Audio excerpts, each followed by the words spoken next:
Supercoach and Fantasy Sports Show. You are now listening to the Insight Fantasy Sports Podcast.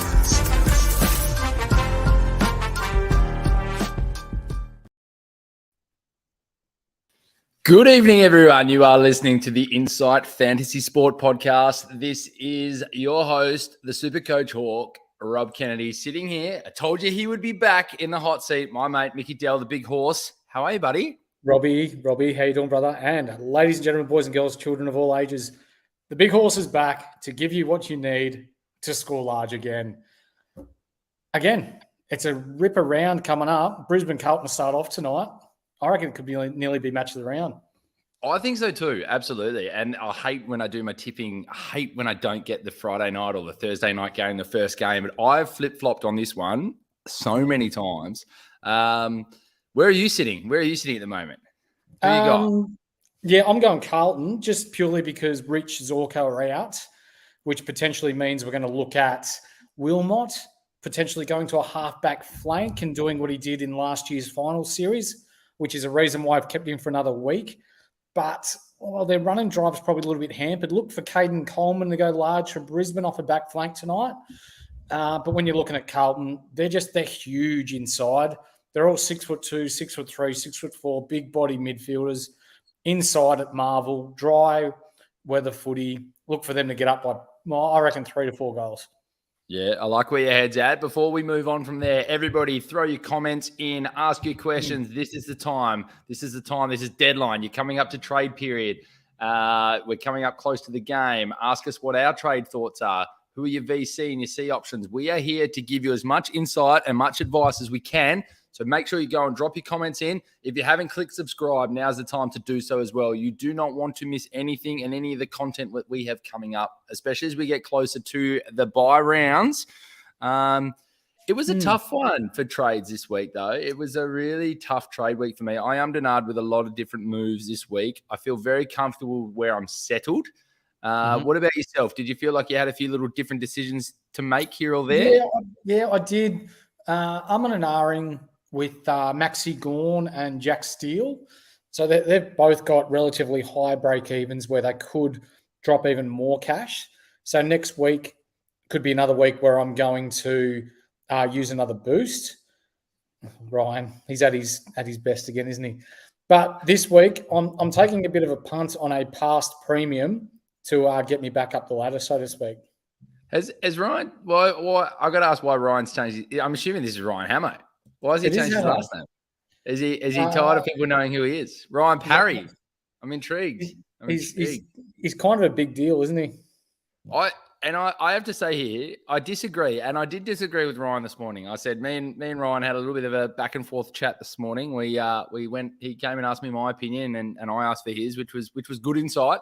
And mate, I backed you in. I said, he's a smart man, Mick, and I back him in. He's made some good calls. And that said, your trades, I think, have very much changed since what he thought they were going to be. I think you were going to go something pretty outrageous. And now you've gone and something. Mate, I like your move, though. Do you want to reveal where you're at? Where's your thought process? Yeah, so this week I'm moving on to rookie-type players in Oscar Baker and Fergus Green and bringing in Ollie Wines. I think you are going Ollie Wines. Yeah, I am. Yep. I think at 400K, he's too good to pass up. I like how Ryan's here making himself look good in the chat, but we've spoken about it a bit in the past. Be clear, everybody. Ryan and Mick are very good friends. Let's just be clear. We don't slag off anyone in the comments. No. We just slag off our mates. No. That's all. No. I think it's cute that he uses his mum's maiden name for his. That is very cute. Anyway. I like that. I've said in the past the same with Hawkins. They lose money early on and then they come good. I backed my gut. I went with Hawkins and he's averaged, 125 in the past 4 weeks. Again this week, Ollie Wines against Essendon averages 115 or whatever he does in the past 3 or 4 games against Essendon. I think this is the type of game where he starts to get his nuts and bolts together and starts pumping out some scores. So at 400K, I think this is about as cheap as he's ever going to get. Yeah. Look, and who's your second one coming in? I don't mind your Wines Coy. He looks like he's starting to find his straps a little bit more. I don't have the peanuts for it. I've taken too many hits. I had the bad score last week with obviously Dacos being my captain. So I've had to go a little bit safer, I think, to get myself back up in that top 10% where I at least want to be. I want to be in that top 10% before bye rounds, and that's where hopefully we'll make a bit of a move above some of the others. But who's your second one that you're bringing in? My second one, I've got Simpson in at the moment. Yep. But I know our golden rule is you wait for 2 games to bring in any form of rookie. But I'm seriously contemplating Blake Drury from the Kangaroos. I think at 102K, with the way North Melbourne are going to go and the way I need to create some bank to bring in Steele and or Gawn next week, that'll give me about 100K. And then moving on from other players, I'll have enough for one of them. But do I risk it or do I go Simpson? I've got Simpson there at the moment, but I've got the next 30-something minutes to change my mind if need be. Yeah, I can't do it. I can't do the Drew move. I think Sincotta was one that people did go a bit early on. It was pretty obvious. I at least waited till he at least played one. I think when he played that one, he showed he's got a role in this team, was playing better than some of the other guys like Cowan, and that was sort of in that spot. I think there are other guys at Carlton that needed to get dropped, which just showed that he was going to be in that side and he was going to score. I think, so for me, I think Drury's too early. I think he's flip-flopping. Yeah. Clarko, don't forget, Clarko and Sam Mitchell's are cut from the same cloth. They will toss and turn their team around a little bit at the moment. I think they'll play with a few different things. Yeah. Drury could come good. Only you know it, though. You've got a few more green dots on your bench than I do. I can't afford to take that risk at the moment. And for me, it was about bringing in the green dots. Cash generators and keepers for me was the solid move for me. So we'll go to one of the questions and then we'll dive further into it. So Theo's on board. Good to see you and hear from you again, Theo. Sincotta in, Steele in, Filippo was liking Cripps. Sincotta in, Steele in, out is Allen. Oscar Allen and Filippo. So he's for himself. Yeah, I like that. It's not a bad move. I mean, Oscar Allen's got a little bit of upside still, but you've seemed to cash him out. I reckon they've got to their peak points. Steele, I think, is a good in. If you've got the room to bring in a Steele, I think he's finding his straps. I think everybody's sort of talking about his shoulders at the moment. I back him in over, I think it was somebody put up maybe like Callum Mills or Steele. I really like Steele at the moment until I solidify Mills getting back into that midfield, although Mills is on my watch list. And Sincotta, if you didn't have him already, he's a must in this week. Yeah. What's your call though? I mean, I like Cripps. Would you go Cripps over Steele, or do you like Steele over Cripps? I think they're potentially going to score the same or average about the same from here on out. So if you're looking at price-wise, Steele is 80,000 cheaper, isn't he? Or maybe even more. So maybe if you started with Cripps like yourself, you'd be as happy as pig in shit. But when we're talking about Steele, who many people had in their team, he snapped his collarbone. Like, it was a clean snap.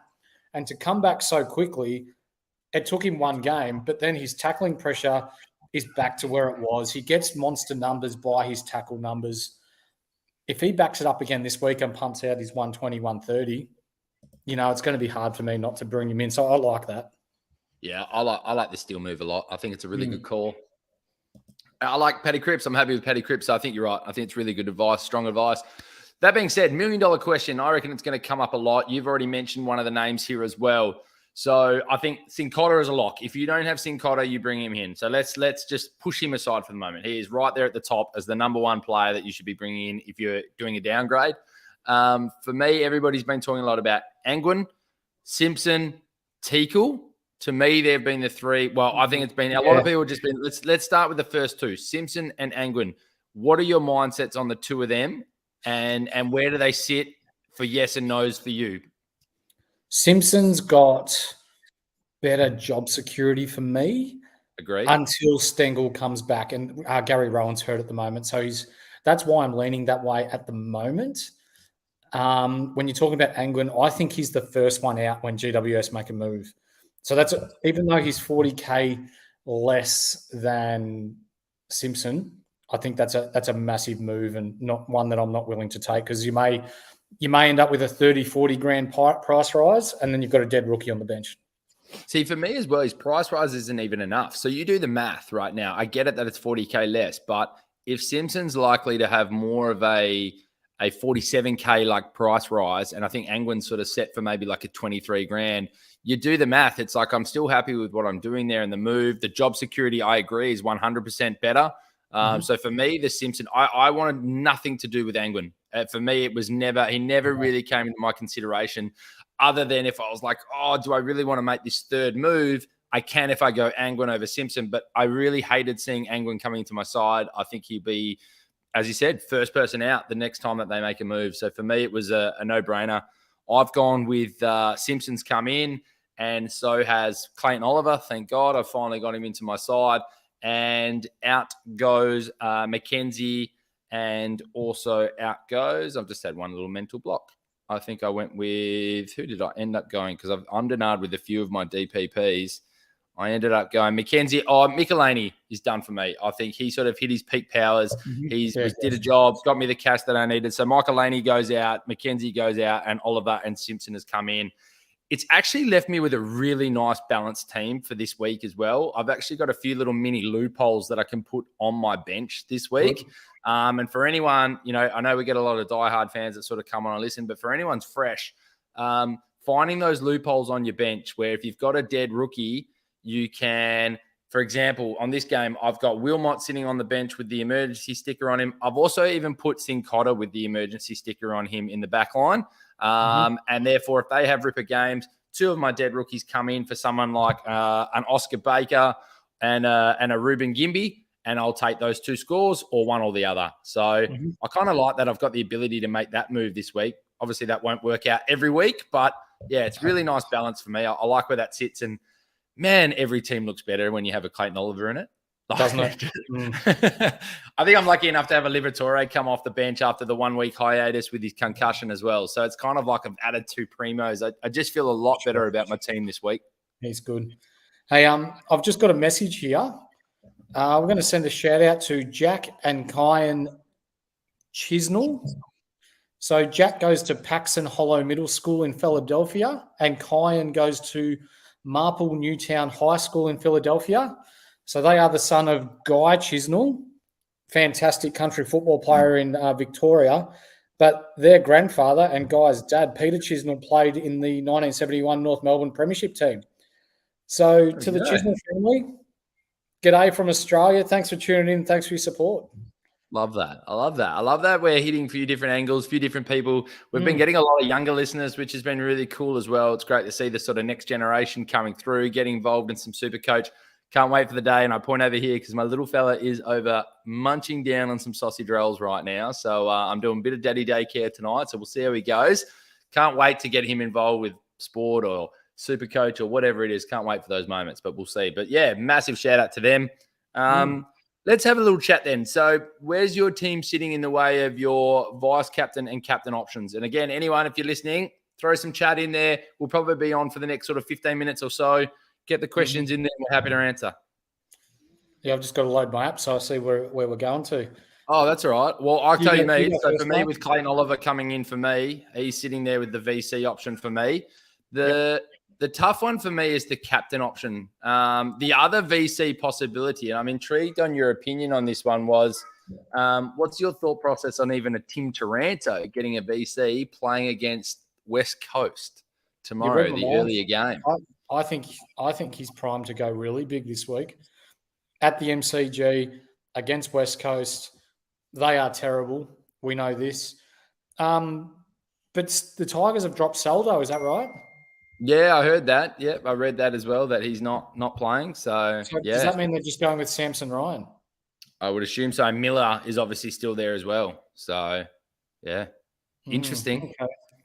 Maybe that might alter my thinking to a degree. But I think Clayton Oliver against the Gold Coast Suns, I think is a really good option. And then, can I go past Bontempelli if Clayton Oliver starts to stink it up during their game? So yeah, against GWS, I know it's there, but he gets points for breathing. So I'll VC Oliver into Bontempelli again, I think.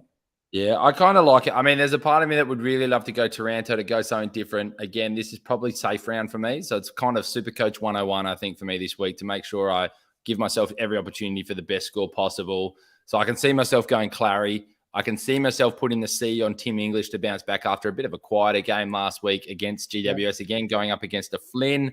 Or the other one is, does Dacos bounce back a little bit against Sydney at the MCG is another possibility. But I do like some of Sydney's structure, and I think they know how to sort of put a bit of a stop on some people. So Dacos for me, I need to see where he is. I mean, with Pendlebury back, I'm hoping that means Dacos would go back into his backline role.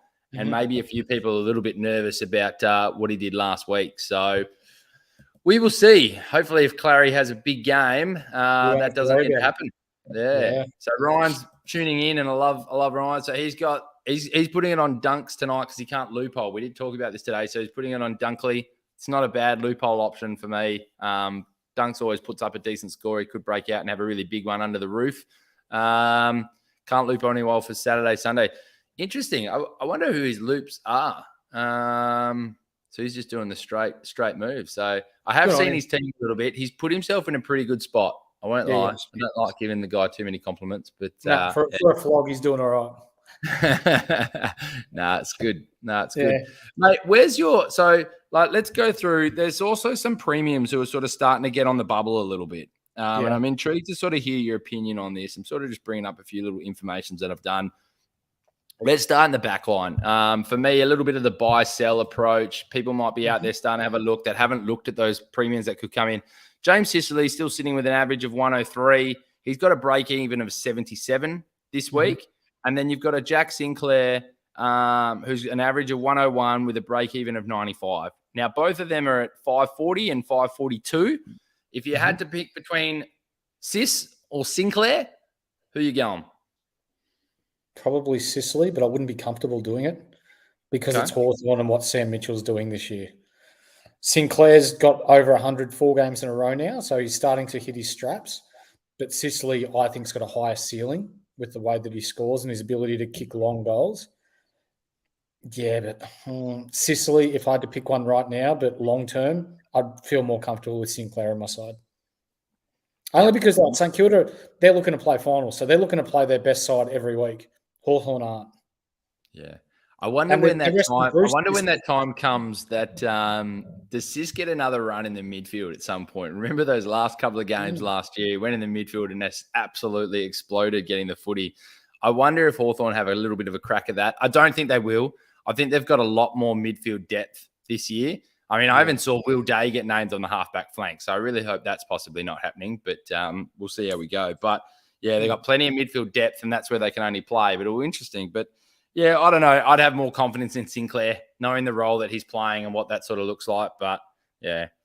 The other one's Will Setterfield. Where's he sitting for you? Is he out now? Is he already out of your team? Yeah, he's long gone. Yeah, he's gone a month ago. Yeah. Yep.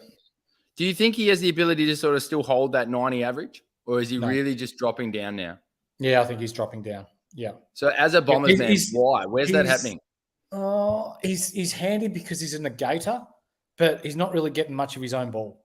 So he did a fantastic job against Melbourne, but we saw Oliver had 35 touches or something after halftime. So while I like what he brings to our side, and he's a little bit more size inside, I think we need a little bit more size to be able to compete with those top teams. Because like against Geelong last week, we just got muscled out of the contest and Hawkins went to town on us. So, yeah.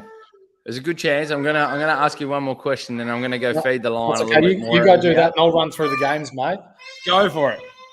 So, with the games that we've got coming up, to those that are listening at home, Richmond West Coast. Richmond, I believe, 10 goals plus at the G. They play well. We saw Hardwick last week. They just went on about how they hate playing at Etihad. So you're looking at your Tarantos to go large. Hopper, if you've still got Hopper, hold on to him. Samson Ryan, if you've got him, might be a good opportunity against a weaker ruckman in Bailey Williams. And when we're looking at the West Coast side, I don't see any value there. If you've still got Gimby, hold on to Gimby. But Oscar Allen, I think it's time to move him on. When you're looking at Tim Kelly, he's not much in regards to keeper status. He can pump out those high scores, but we saw last week he had an absolute stinker. So Richmond by a lot for me. Now that you're back, Robbie, we just spoke about Richmond West Coast. We're looking at Geelong and Adelaide now, which I believe will be another cracker game. Yeah, Geelong's a different beast, even more so when they're at GMHBA. For me, that's why the Laird and Dawson I haven't really looked at this week. Yeah. I just think Geelong at GMHBA, they have this ability to just have people just to get low scores. They have the ability to control the game. So, I wouldn't touch it. I think Geelong always at home. I don't think there's a team in the league right now that I would tip to beat Geelong at GMHBA. Mm-mm. No. Gold Coast, Melbourne, I think. Well, I'll tell you what, no one gave Gold Coast a chance last week against Richmond in Melbourne. How will they go against Melbourne at home? Yeah. I mean, you've got to think Melbourne's the team right here. Gold Coast, look, good on them for getting up and starting to really perform a little bit more.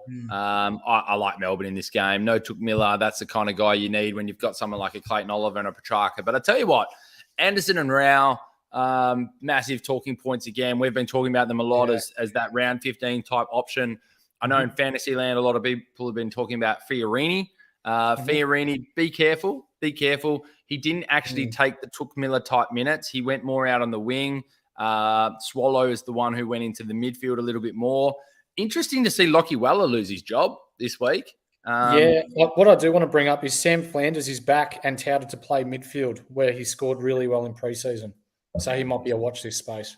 Yeah, I think definitely. I think with Took Miller still out for a little while, it's interesting to see what players really step up for Gold Coast, and that even might restructure their team a little bit when he does come back to go, all right, here was your opportunities. What does this sort of look like moving forward? But yeah, my money's going to be on Melbourne for that one, mate. GWS and Doggies. Yeah, you have a crack on that one. Where's your head at?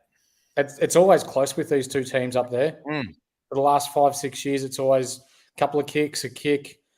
How we looking? Western Bulldogs have been playing well. Let's stick with them. This game again, it'll probably be close.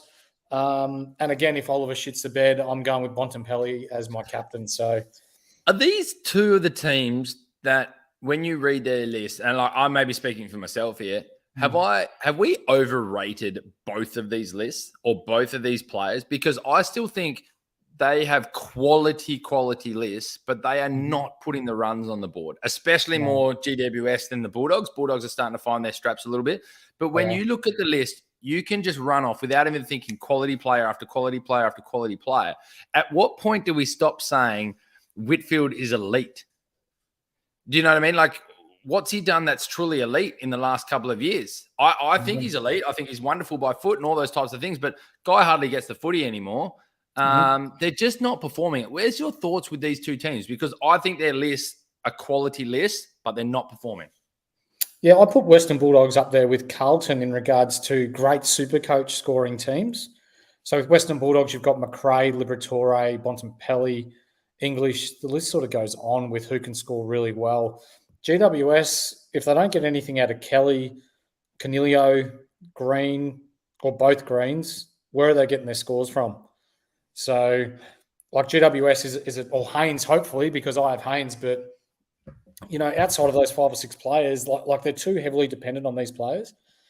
You can't rely on it. You can't rely on a mid-sized forward. As great as Toby Green is, you can't rely on a mid-sized forward. No, it's no different to Brisbane Lions. Like, Charlie Cameron was having phenomenal seasons and doing an amazing job being like out of the goal square and things like that. You need those other bigger players to support that position. So look, that game could go anywhere. I reckon that's actually a really tough game to tip, but you've got to think the Dogs may be on form, but we'll see how that goes. I'm going Fremantle Hawthorn. Look out, Optus Oval. We have a nice little open air box with the boys. Being a Hawks man myself, having a mate who works at Freo, I am paying for my ticket. They're not free tickets.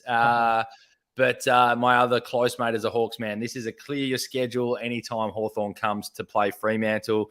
The wives get told, the kids get told. It's Dad's day out to go and enjoy. A little bit of rain around, which could make the game very interesting. I don't think there's going to be too much rain. I tend to think Fremantle are going to be too strong for the Hawks. But as we know, Freo aren't too great in the wet. But I think Freo will be too strong. And interesting to see Nat Fyfe back as the sub this week. As a sub? Yeah, right. I think that's what I got told, didn't I? Am I wrong? No, I've got no idea. I'll have a look. You keep chatting about what you think about that game. Not much. When we're talking about two teams that aren't really going to factor in towards the back end of the year. Fergus Green, I've traded out this week, so hopefully that doesn't bite me. I've still got Seaman Mitchell. Hopefully Sammy Mitchell leaves him on this week and he can generate a score. For Fremantle, I've still got Sean Darcy as my ruck. For those of you that bought in Caleb Sarong, fantastic. I hope that when Nat Fyfe gains his fitness, they don't use him as an inside mid and burn his minutes there. There's a few people that are going Brayshaw now, given his low price as well, which I find interesting because I don't see the role there for him at the moment. Look, I mean, you can't really disregard it. I mean, it would sound a little bit hypocritical coming from someone who's really watching and bringing in Ollie Wines. The guy tore it up. I think they're trying to find what it is that they're looking to do there. I think he's still the reasonably bigger body. Yeah, I think people have just done the look. I'll take a risk, and he has started to find the footy a little bit more lately. And look, it's probably an educated risk with his price coming down and what that looks like. But he's got a role. He's definitely that midfield role. I actually think that if Fyfe does start going back in the midfield, which is the talk from Jocelyn Longmuir, that he'll go in and help a little bit in that midfield now. But, Sarong and Brayshaw are still the two guys in there. So I'm having a look. From what I hear, Fyfe's going to be the sub. He's named in the emergencies. He's going to be the sub. If he's not, he goes back and plays for Peel Thunder, which will be good for the waffle back here. But for sure. Just a shout out to Jack. I can see Jack O'Rourke. If you're still online, mate, we can see you. G'day. I was kind of hoping that the question was coming after that, mate. If you're waiting for us to sort of shout back out, definitely feel free to throw your question in there, mate. We've probably got a couple of minutes to go before my son will lose it. And we've got to get ready for a bit of bounce down. So any questions, keep throwing them in. But, you got to think Fremantle's going to get up in that one. We move on to Sunday's games. Your boys, Port v. the Bombers. How are they going to go, mate? I hope they go well, but historically we play very ordinarily against Port Adelaide and they normally give us a bath. So, not great hopes this week. But, Geelong, they're a premiership side. They played well last week. They made us look pretty ordinary in the first quarter and then we sort of kept with them, for the last three quarters. But, Port Adelaide easily for me. I'm going to be watching Travis Boak very closely in this one. I think when I get on and watch this game, I'm going to be watching him very closely to what his role looks like. I think he might be one of those that's a bit inconsistent this year, but look forward to that, what he's going to do if he gets that DPP status, really starting to look who those forwards are. Lego Master. I like that. That's cool. I like that. I'm a little bit hooked onto that show. This just shows my age at the moment and that when you're taking care of your son. But just saying hello. Hope you guys are having a good night. Going to be here for the stream. Looking forward to watching the game. Absolutely looking forward to watching tonight's game. Welcome. If this is your first time along, feel free to pop any questions in there for Supercoach and things like that. I feel like one day we should just hang on and maybe commentate the game. I wonder if anyone would have a bit of interest. I know we've talked about possibly doing it for some BBL. I know you've been called up as a possibility to do some commentary for some 2K. Maybe I don't know if there's any info on breaking too much news here, but maybe give people a little bit something different. Yeah, for sure. Let's move on. We're moving on. All right, we're moving on. Well, we've got 15 minutes till bounce down. So let's get through these last two. Collingwood, Sydney, your thoughts? This will be another cracker. Sydney won by a point last year in the preliminary final. There's still some open wounds there for the Collingwood Footy Club. They're back at the MCG. Sydney have been pretty ordinary lately. But given their loss last week, I'm actually predicting an upset here and Sydney to get up. And the last game? You're right. You roll with that, mate. I'll finish off the last game. North Melbourne, St Kilda. Blake Drury's in for his first game. For me, there's a little bit of a sense that Clarko's going to start blooding these young players and giving them a lot of game time and time through the middle, especially without some senior bodies in there. And we've seen Aaron Hall's been dropped. So is it a case that Drury goes back and plays as a running defender? I hope so. North Melbourne supporters, I dare say you hope so as well because there's big raps on this kid. But then for St Kilda, they're a very defensive side, but they're a good side. They were unlucky to lose against Port Adelaide last week. With a little bit more form to the likes of Membry, Steele, like game time we're talking about. St Kilda by the length of the Flemington Straight for me. North Melbourne will be lucky to kick 8 goals for the game, I reckon. Yeah, this is the game where St Kilda have to show how good they actually are. This is where Ross maybe has to have that ability now to show that he can go on the offense, not just the defense. So the last thing you want to do is get in a lockdown game against like a Clarko type lineup. So he's got to show his offensive style and how they can have a bit of a switch. We can switch to this having, switch off. Great. We've got the defensive structure set up, but be able to flick that switch on and start scoring and putting teams away early. So intrigued to see how they go. But this is their moment that they've got to show whether they're actually a true chance to finish in that top 8 by, beating a side comfortably here by 6 to 8 goals for sure. Absolutely. Yeah. I think he's all good. He's all good. He's an absolute legend, this one. Sorry for the lack of a little bit of professionalism here, guys, but this is how we roll. We get in, we get out, we do our job. Mate, it's been a pleasure. It's been a little bit quieter. I think hopefully that means people are out and about and they're off enjoying the footy and getting ready for what's going to be a big Friday night game. Have you got any final words, mate, before we sign out? No, I don't think so. Again, last week was looking like a really, really big scoring round, And there is a guy, Robbie, that's in our Supercoach Moulton group that is currently sitting 3rd overall in Australia. So I reckon we get him on soon to talk about his team and what sort of moves he's got moving forward. So absolutely. I can't get into my app at the moment, so apologies. We've been having some really good chats. We've been having some really good chats with him as well. He came on, asked for, and I love it. He came on, still asked for a little bit of advice, which was great for somebody who's sitting there so highly. We ended up getting into quite an extensive chat, which was really good. His team's in a really good spot. So absolutely, I think we should bring more people like that on the show, get some content out to everybody. We're going to start, we already have started doing some really extensive research to getting everybody ready for the bye rounds. If you truly want to bump up and be in that top 10%, top 5%, dare I say top 1%, bye rounds is the time that you make your moves. Not only just getting your teams ready for the bye rounds, but making sure what your team is actually going to look like then as you come out of the bye rounds. So a lot that has to do with that is the boost, and a lot of it has to do with making sure you've got some trades saved up for those rainy days. But look, Del, it's been an absolute pleasure. As always, I look forward to jumping back in after all the footy is finished this weekend. We will continue to bring the insights to everybody. Go and enjoy the footy, everyone, and have a fantastic weekend. This has been the Insight Fantasy Sport Podcast. Peace out. See ya.